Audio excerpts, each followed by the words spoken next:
que es peligroso. La última vez que yo estuve precisamente vine de noche y por poco sin, y no vi un escalón, por poco sin me quedé. Lo que sí quiero que sepáis es que os imagináis el castillo rodeado. Alguien tú decías antes que si recordaba aquí las chumberas. Pero antes que nada Juan me ha hecho una anotación y de verdad no es Fray Martín de las Casas sino de las Cruz. De la Bartolomé de las Casas era otro y cambiado.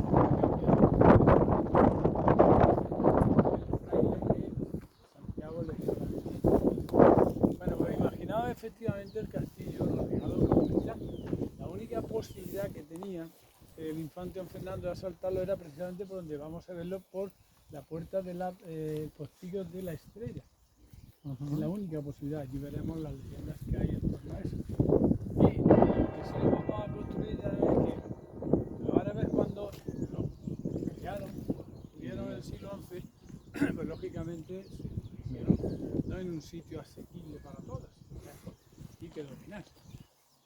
Conviene que sepáis que Antequera ha debido ser siempre una fortaleza muy importante, que haya desaparecido siglos de la historia, que es una de las pocas ciudades que tienen una defensa muy complicada, porque tiene dos murallas, como habéis visto, si habéis visto la maqueta que hay en Santa María, una interior que recogía la ciudadela, otra exterior que vamos viendo ahora. Después existía un foso, que es que en la calle del río incluso pasaba agua por ahí, por eso se llama la calle del río, por ahí pasaba el río, y cuando se han descubierto eso, hay toda esa pues hay muchísimos allí, se sacaron algunos, pero muchos más, y luego están las torres vigías, que era una nada más que la de la Torre H, pero tenía que haber más, y ahí se sale muchísimo más. Incluso había una en Irlanda, que si alguno estuvo hace 2 años, recordarán las copias de Juan Galindo que yo leí con la batalla de los Cuernos, de la Matanza o del Chaparral, que se llama, y que tuvo lugar antes de la llegada y la reconquista. Entonces tenemos que imaginarnos que era una plaza muy difícil de sitiar y muy difícil de conquistar. Ya veremos allí cómo el infante se la averiguó para eso. Entonces vamos ya a imaginar que efectivamente teníamos que haberlo hecho al revés, del Carmen para arriba, pero es más fácil bajar que no subir, por eso lo he hecho al revés. Por eso tenemos que hecho un esfuerzo mental para ir viendo. Estamos ya, el infante don Fernando ha conquistado Antequera y ocurre una serie de cosas, unas leyendas. ¿Qué leyendas se ocurren aquí? Pues en primer lugar una leyenda del mismo castillo.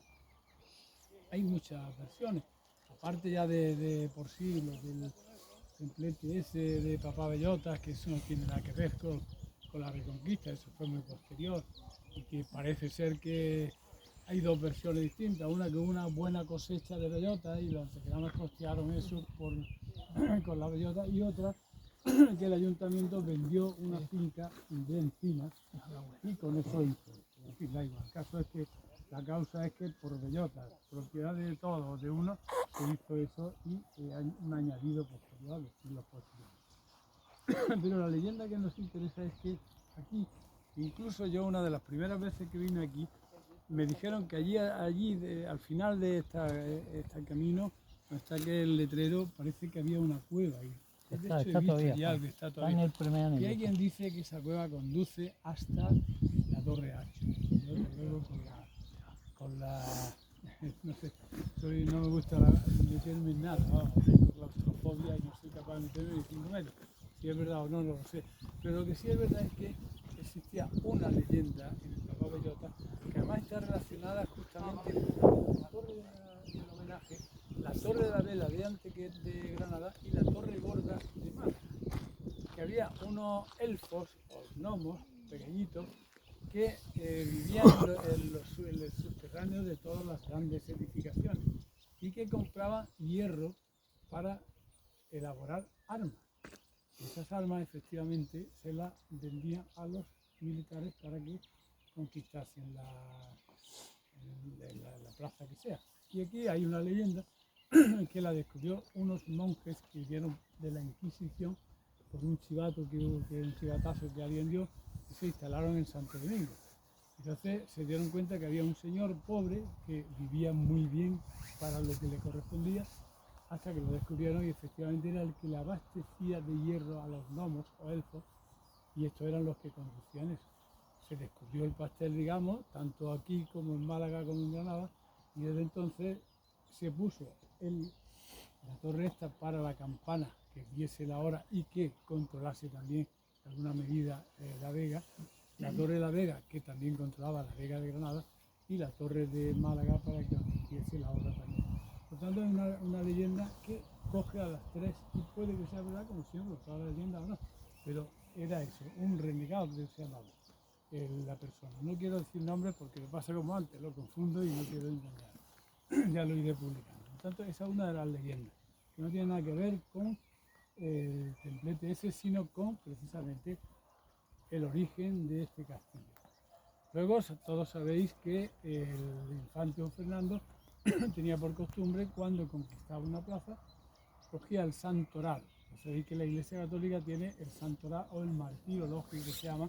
Todos los días hay 15, 20, 30, depende de los días, santos. Y según la leyenda, pues lo echó en un sombrero y lo liaron, y por 3 veces consecutivas salió Santa Eufemia. No tiene nada que ver en absoluto, no solamente con Antequera, en España ni con nada. Una virgen de Calcedonia que además fue condenada a muerte 3 o 4 veces y se salvó de todas, de unos leones, de ser matada, eso, y al final, como todo el mundo murió, pero no tiene nada que ver con la cantidad de... Y curiosamente, pues tenemos la patrona guerrera, la primera patrona que tenemos, guerrera, que es Santa Eufemia, por esa circunstancia. ¿Fue verdad o no fue verdad? No lo sé, es muy difícil que... Yo he mirado, creo que había 8 santos, no me acuerdo, y algunos de cierto renombre a nivel de la iglesia. Santa Eufemia no contaba tanto con eso. Pero bueno, ahí está la leyenda.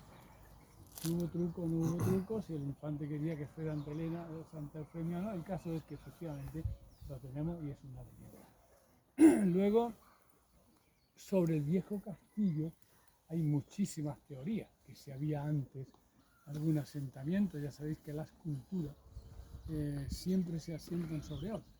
Lo fácil que es que, por ejemplo, Carlos V hubiese hecho un palacio al lado de la Alhambra, tan bueno y tan digno. Pues no, señor, destroza media Alhambra para hacer el palacio de Carlos V. Y eso ocurre en todas partes. ¿Qué hace la iglesia en Córdoba? Destruye media mezquita para hacer una catedral. Al lado de la mezquita. Señor, es que yo gano, los humanos tengo derecho a hacer lo que me da gana, y que destruyo o hago lo que quiera. Entonces, basado en eso, que si había o no algo antes, pues hay también todo tipo de leyendas que, digo, si os dais cuenta después, cuando vayamos al Postigo de la Estrella, veréis que allí hay un testigo que se llama, una especie de ventana, que hay una piedra allí. Eso es lo que da pie a pensar que efectivamente alguna de estas teorías de que aquí hubo alguna fortaleza anterior a los musulmanes puede que sea verdad.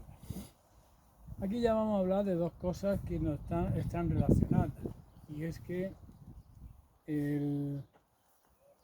lo de salga el sol por Antequera, que os quede claro que efectivamente eso no es tan fácil saberlo. Parece ser que fue el infante el que, cuando no sabía que a dónde ir, porque quería conquistar Gibraltar o quería acercarse más a Granada, porque la plaza esta, aunque era muy digna, pero él quería algo más porque quería ser rey de Aragón. Entonces aquí vino un poco casi de rechazo, de compromiso. Y parece ser que se le aplica a él lo de que salga el sol por Antequera. O sea, partamos y que nos salga el sol por Antequera y que sea lo que diga. Pero los mismos aragoneses, que fueron los que le dieron el título de rey allí en Aragón, cuentan al revés, que fue allí donde surgió esa leyenda, ¿no? Y está relacionada también con quien sucede al tío del infante y demás. Da igual, son leyendas. Y si vais a Benavente, en Benavente hay un pinar que se llama el Pinar de Antequera. Pues ellos también están convencidos, es un pinar muy espeso, y ellos creen que no salga el sol por Antequera, es que es tan difícil que eso llegue al suelo. Eso me lo han dicho a mí personalmente, cuando llega allí me han dicho que no, eso es de aquí, es difícil que el sol llegue aquí, entonces salga el sol por la Antequera, y quiere decir que es tan difícil que llegue al final de la Antequera. Sea como sea, el caso es que tenemos que quedarnos con que es una acción difícil que ojalá llegue a buen puerto. Y en los tres casos que yo conozco, llegó a buen puerto. Luego hay la leyenda de las azucenas, es doble también. De la mayoría de las leyendas hay doble o triple versión. Una como la niña enamorada, triple versión. Entonces, ¿qué es lo que ocurre? Que la azucena era el símbolo de la Asunción de María y estaba muy ligada a la Orden de la Terraza, a la cual pertenecía el infante don Fernando. No terraza, sino terraza, bordada con tierra y parece ser que eso fue lo que hizo que aparezcan esas azucenas en el escudo de Antequera. Lo mismo que ya de paso podemos hablar que relacionado con esto está lo de Antequera por su amor, que no se sabe exactamente lo que quiere decir. ATQ puede ser Antequera, pero tampoco se sabe exactamente. Y PSA es por su amor. Todo eso es un símbolo de Castilla y León, y aparece la azucena, que está relacionado con Castilla, León y con la Orden de la Terraza, pero esas letras se interpretan así, y ¿por qué vamos a negarlo? Pues también la azucena está relacionada con una leyenda que encuentra alguien, una serie de azucenas, y al final una de ellas pues tiene una serie de misterios que parece ser que da pie a otro tipo de leyenda que nada tiene que ver con la épica, pero ya la publicaré también en su día. Por tanto, ya tenemos aquí 5 leyendas más, 2 relacionadas con el castillo, Santa Eufemia, Salga el sol por la Antequera, y con las azucenas. Vamos ahora a